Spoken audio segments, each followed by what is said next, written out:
Welcome back to another episode of Let's Talk About Human Rights, the show in which we discuss all things related to human rights.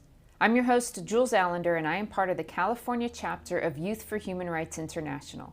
Youth for Human Rights International's purpose is to help educate everyone on what human rights are, specifically the Universal Declaration of Human Rights, and more importantly, inspire the youth of today as our leaders of tomorrow to stand up for these rights.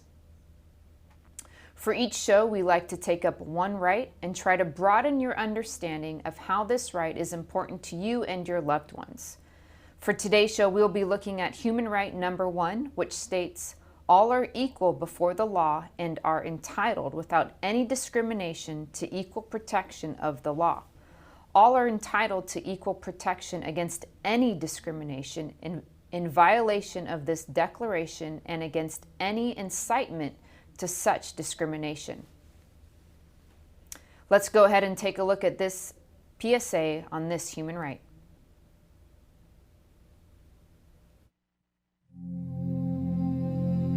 Can you tell which of these children was not born free? Can you tell which of these children was not born equal? Can you tell which of these children does not deserve to be treated with dignity?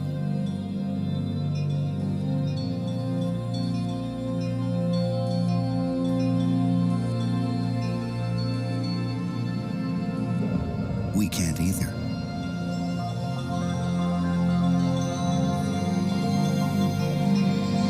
Human right number 1. We are all born free and equal. What are human rights? Find out at youthforhumanrights.org.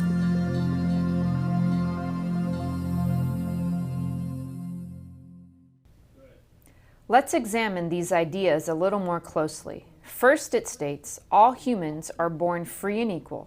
This is a pretty simple idea. All humans, as in everyone that is a human being, are born free, meaning unencumbered by debt or restraint, and equal to everyone else. There is no mention of certain geographical location, race, political identity, or any personal preference. It just says all humans. So just in case you had any doubt, you are included in this statement. The next part deserves some time spent digging into it. In dignity and rights. Dignity is defined by Webster as the quality or state of being worthy, honored, or esteemed. All human beings are born with the quality or state of being worthy, honored, or esteemed. A person does not need to earn dignity. It is their birthright. The reason I am emphasizing this particular point is, in our society, people with a bad intent try to muddy up this idea. They suggest that maybe some people don't deserve to be treated with dignity, and they will choose the most insignificant quality about another person and use it to justify not granting them the dignity they are endowed with. The clothes they wear, the accent in their voice, or the color of their skin. These are insignificant qualities when making a judgment about another human being. Some in history and even today have even gone so far as to try and suggest that some people are subhuman or not human, as if there is such a thing, to justify mistreating them.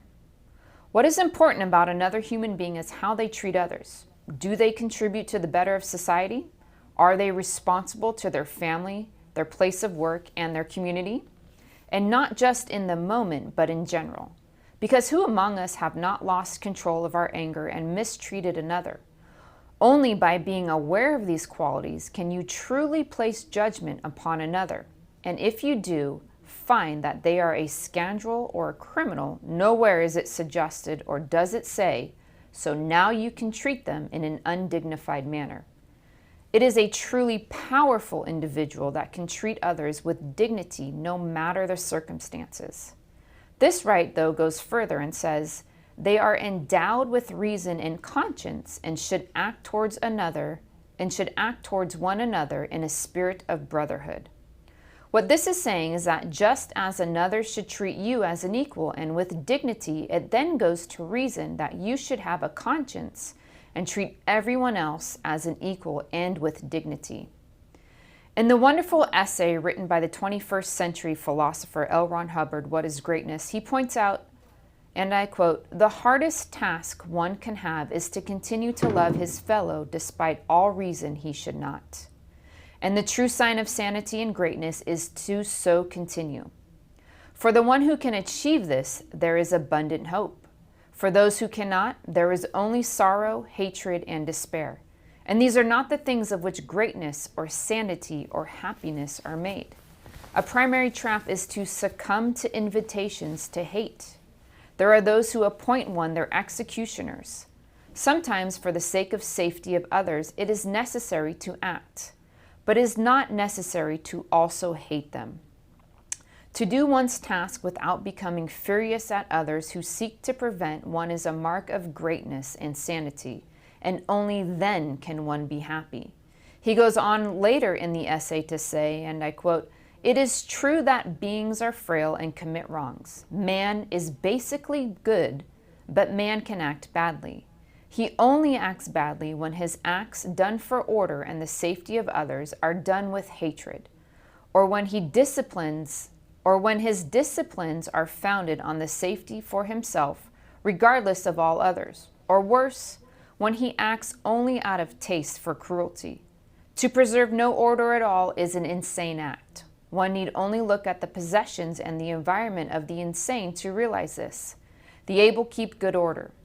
When cruelty in the name of discipline dominates a race, that race has been taught to hate, and that race is doomed. The real lesson is to learn to love. He who would walk scatheless through his days must learn this. Never use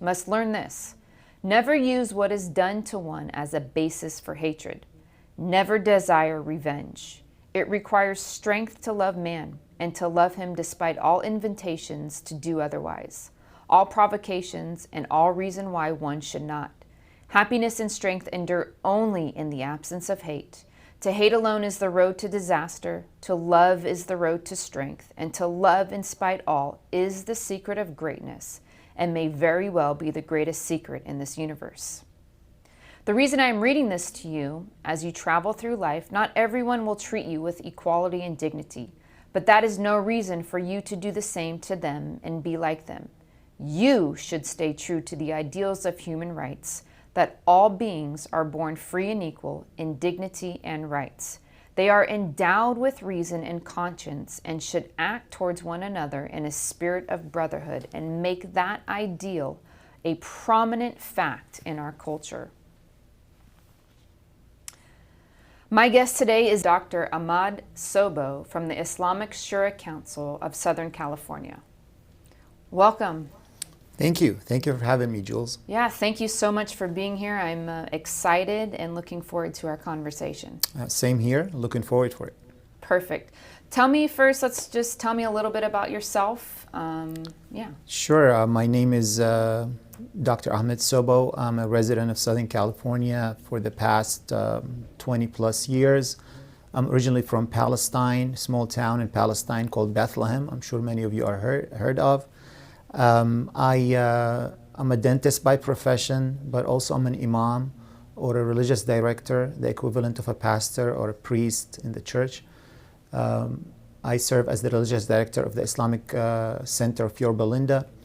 And I've been involved with the Muslim community and the interfaith community for the past 20 years, trying to build bridges, promote understanding, refute misconceptions, so we can have a more understanding, loving, homogeneous community here in Southern California and beyond. The Islamic Shura Council of Southern California is an umbrella organization of over 70 Islamic center and organization, all in Southern California, in San Diego, Los Angeles, Orange County, Riverside, and all these areas. I serve as the chairman of this organization, where I try my best to create a network of Muslim leaders and Muslim organizations who are united with one voice to represent the 700,000 plus Muslims who live in this area. So I'm very happy to be here with you, and I'm very happy to share my community's understanding of human rights and my faith perspective when it comes to human rights in general, and in the one that you just started with today, a very important aspect of human rights. Absolutely. And again, thank you for being here, and what incredible work that you do, and I'm sure you'll continue to do. Thank you very much. So yeah, let's start off and, let us know and what your community, your religion, and how they view human rights.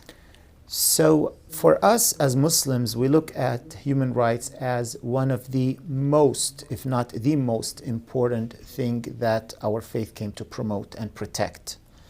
When it comes to human rights, all of them are extremely important. All of them are promoted and protected by a divine order. We believe that when God created us, He asked us to take care of each other, to protect each other, to protect and allow each others to live freely. So this is something is completely embedded and established in our faith. For example, the human right that you started the talk today with, the statement that says all humans are born free. This is a statement that was mentioned in our tradition 1500 years ago, when a governor decided to, a governor's son decided to mistreat one of the common people in the society simply because they are from a different faith. And the second caliph, or pretty much the head of the whole community, reprimanded him and told him, who gave you the right to enslave people when they are born free, when all people are born free? It is also very well established in our faith, the famous statement that says there is no superiority of any human being over any other human being. There is no superiority. It says clearly and literally, I'm translating, there is no superiority of a white person over a black person, or a black person over a white person, or an Arab over a non-Arab, or a non-Arab over an Arab. The only standards that God looked at and decides who's better is our righteousness, our virtuous acts, and how we behave and treat each other. But when it comes to our race, background, ethnicities, language, religion, we are all equal in the eyes of God. Yeah, powerful. Absolutely. Simple and powerful. Yep. So then along those lines, I guess my next question would be, how has that gotten misinterpreted? Potentially, maybe not directly with your religion, that right, that everyone is equal, there is no superiority, or maybe how it's been aberrated and taken from its original source and viewed differently. So in general, when God puts rules for us, He puts the standards, and we try our best throughout our lives to stick to those standards. There will always be deviations. There are always people who, for their own interests, desires, ill intentions, they try to shift things around. But we're always reminded and have those standards or those rules to go back to them. When people are in any religion, in any set of rules, when people go astray from them, there are always people who try to bring back everyone to them. And that's been the struggle throughout history. All humans, all faith groups, they always try to advise everyone, encourage everyone, let's go back to the foundations, let's go back to the good rules of our faith so we can live a better life.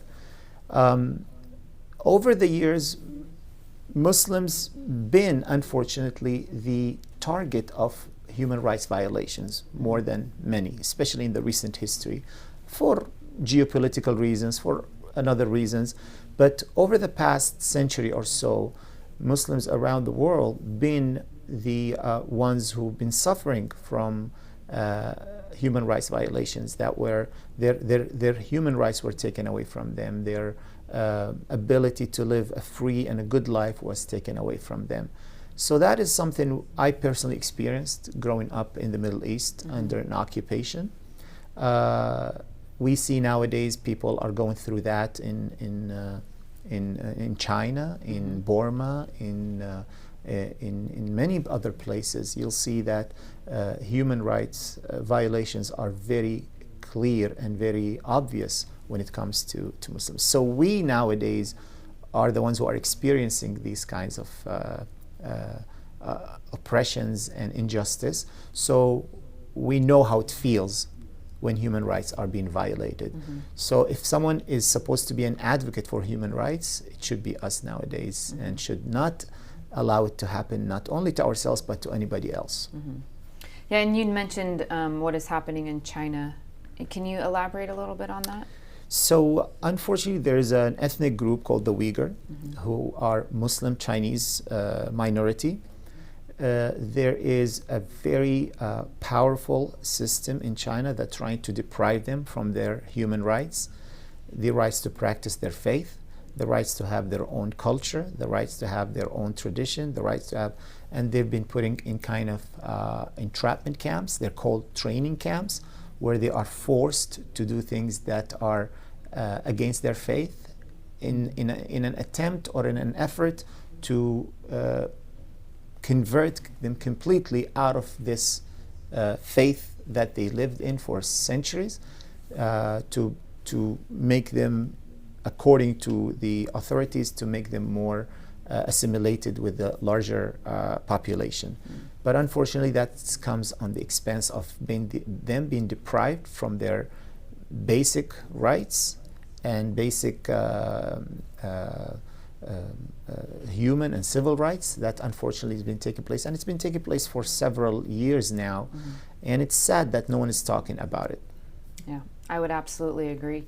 And so a lot of these times, and correct me if I'm wrong, and maybe not a lot of these times, but I think we've seen throughout history how these are severe human rights violations that we're not alluding to, but talking about, right, in China, where an individual, because of simply their faith or their culture, are being basically grabbed, put into training camps, re-education camps, call them what you want, and forced to do things that we know as when you hold your own faith, these are rights and rituals and characteristics about an individual that's deep, right? It is a bit of a makeup of who we are, right? And so, I'm forced to do something that is 100% against, me and what I want to do or what I believe to do. But I think we've seen throughout history where it doesn't just happen in one fell swoop, right? These kind of start to come in slowly. Absolutely. And surely. And just,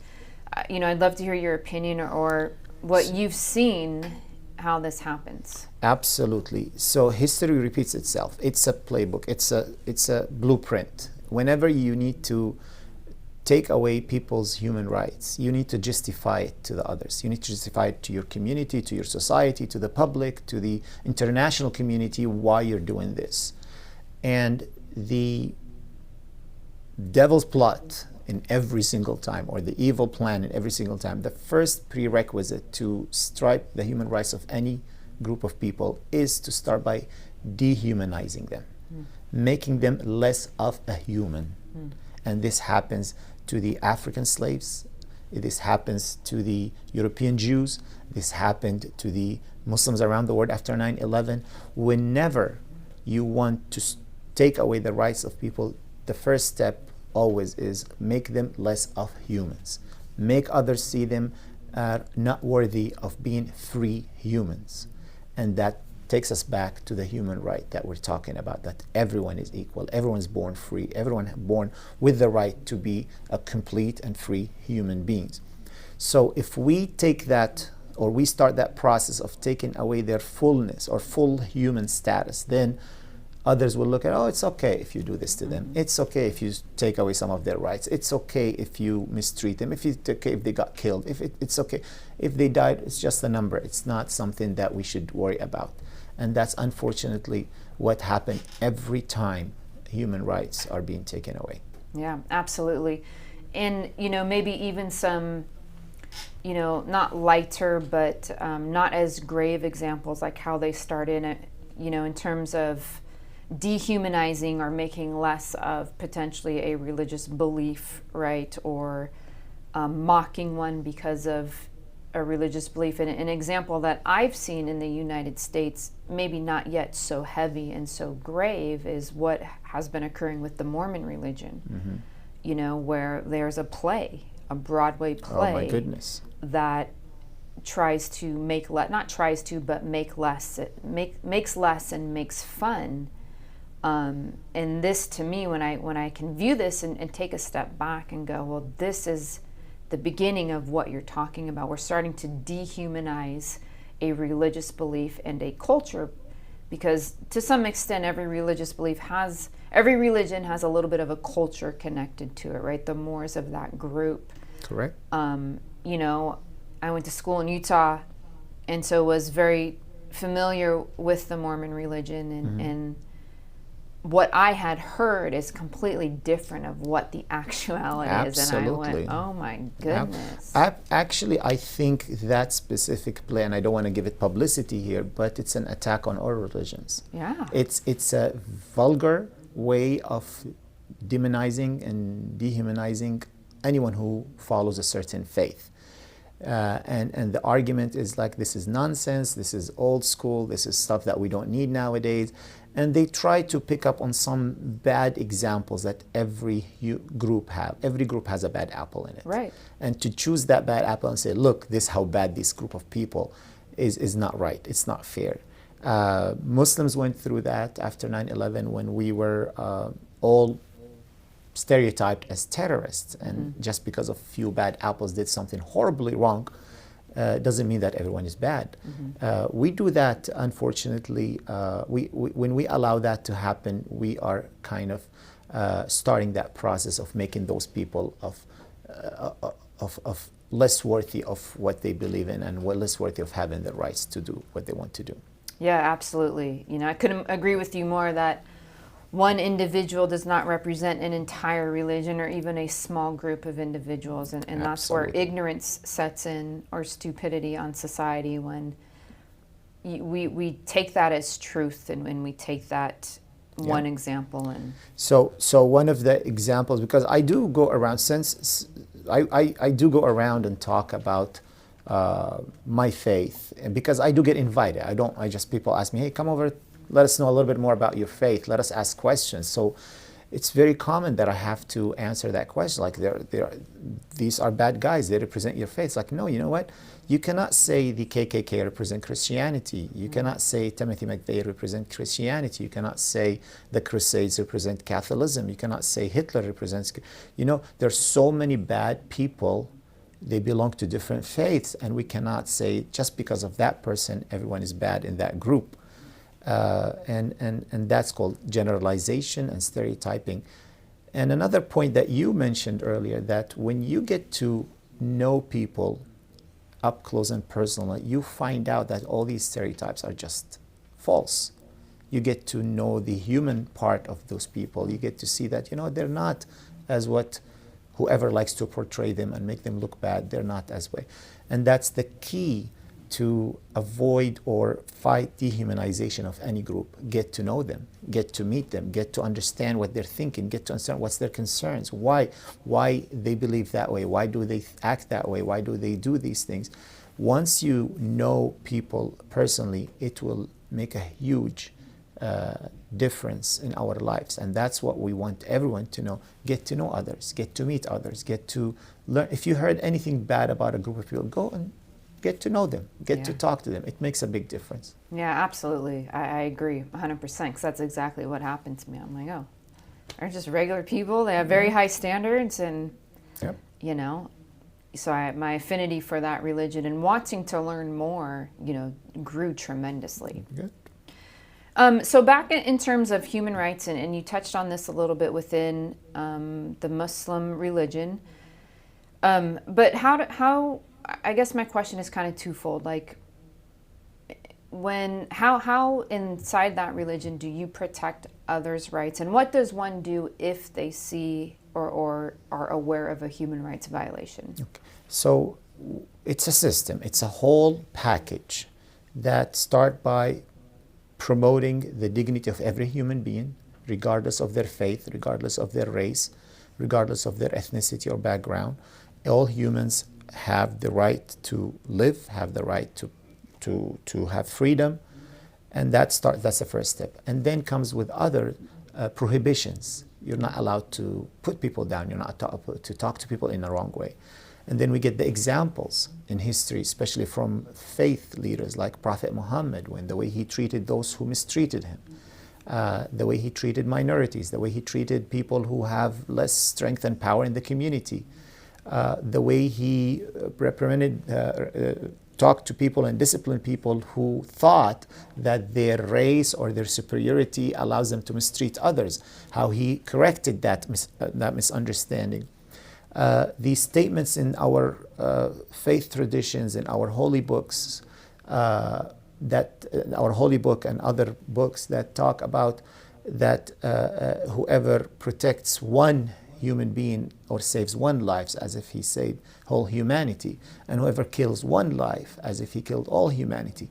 These things all together, they work together, that we have to, that helps us promote this kind of rights.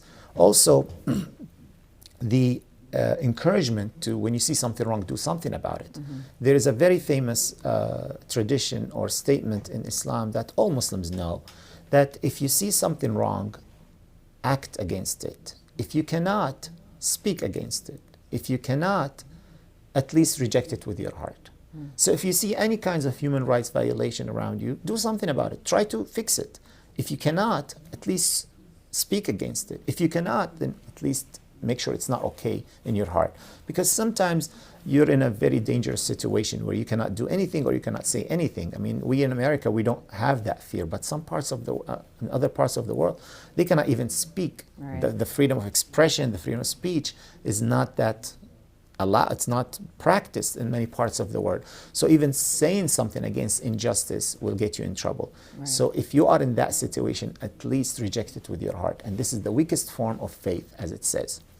So this, for example, a very important principle or statement in our tradition, in our religion, that will encourage everyone when they see something wrong, when they see injustice, that they should do something about it. Another famous statement, that when injustice is being practiced by your own people against others, you have to speak up against it. You have to stand up against injustice, even if it's your own parents who are practicing it. That's another principle, a golden principle in Islam, that says injustice is not acceptable. You have to do something about it or fight it, even if it's practiced by your own people, your own community. That's another. So you'll see it's full package of, it's a system of defeating or fighting human rights violations through motivations, through warning, through many other points that all work together in a very beautiful, comprehensive system. Yeah, absolutely. And so in terms of, knowing one's human rights, and getting to a point in society where these are not only acknowledged and known, but they are respected and upheld. I guess my question is, from your viewpoint, how do we get there? How do we get there? So I think what we're doing right now is a very important step. Get to know each other, get to meet others, do shows like this.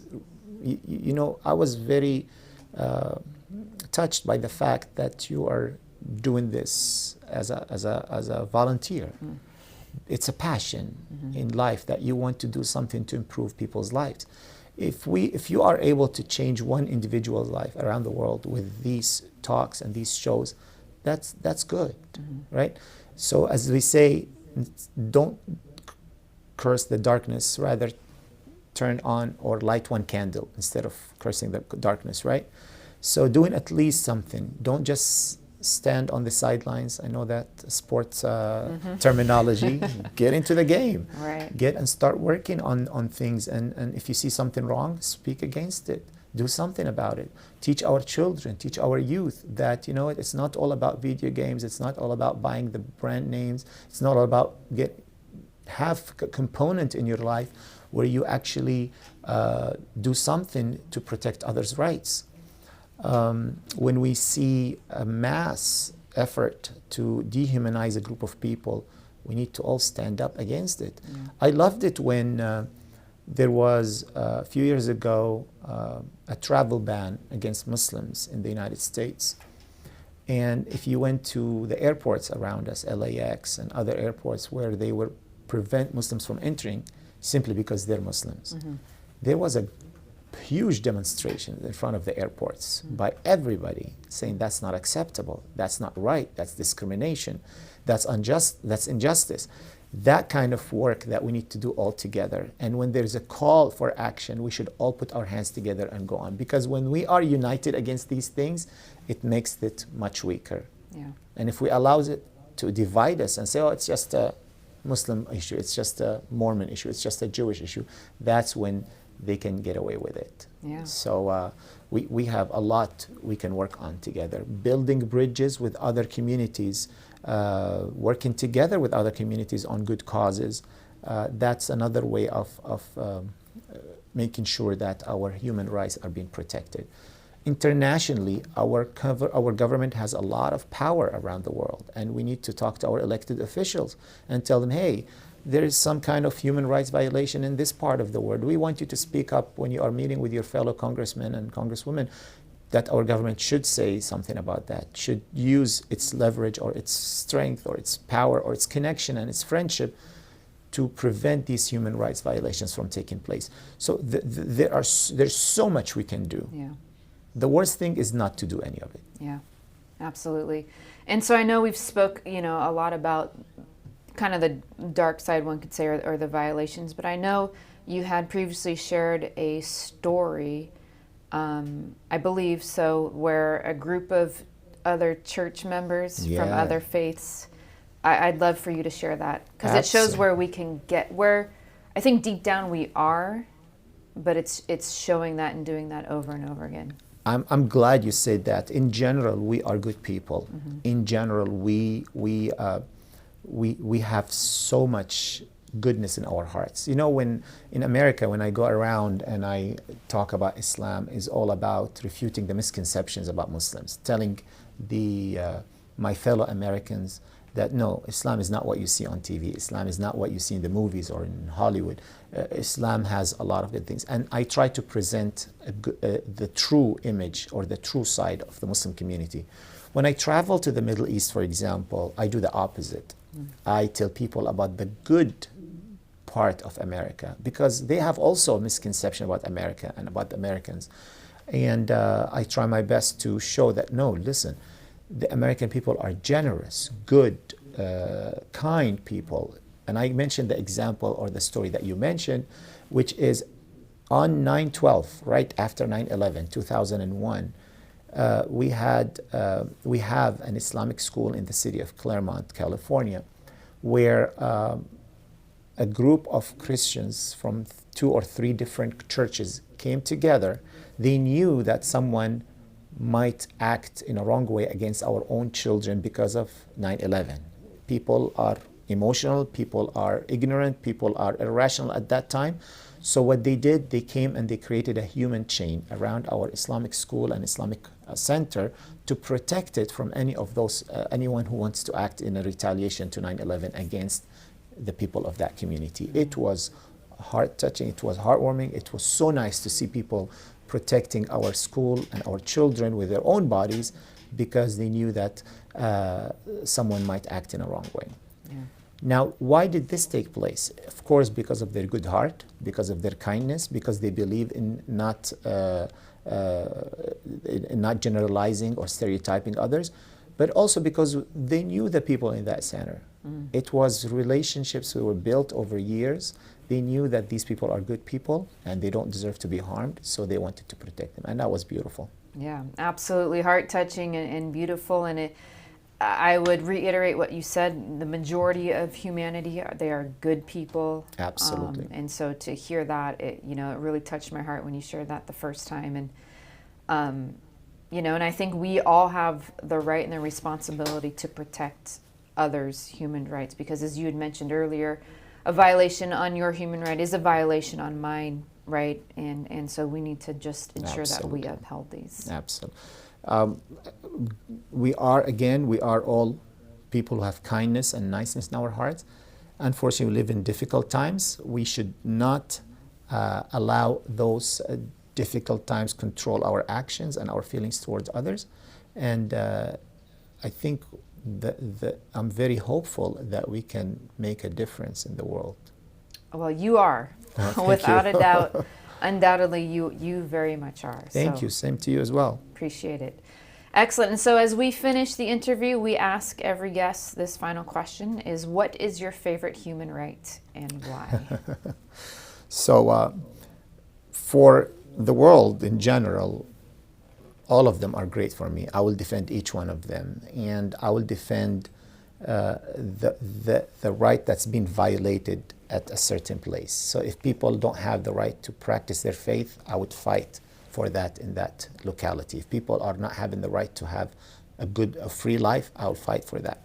So every area has its own specific favorite human right. For me personally, and I've been always, as growing up, I always got in trouble for having a big mouth and speaking up all the time. I think my favorite human rights is the freedom to speak and express yourself. The freedom of expression, the freedom of speech, for me is my favorite one. As I said before, take my life, but don't take my right to speak up my mind. I don't know how would I be able to handle it without that freedom. And this is the freedom that many people migrate to the United States for.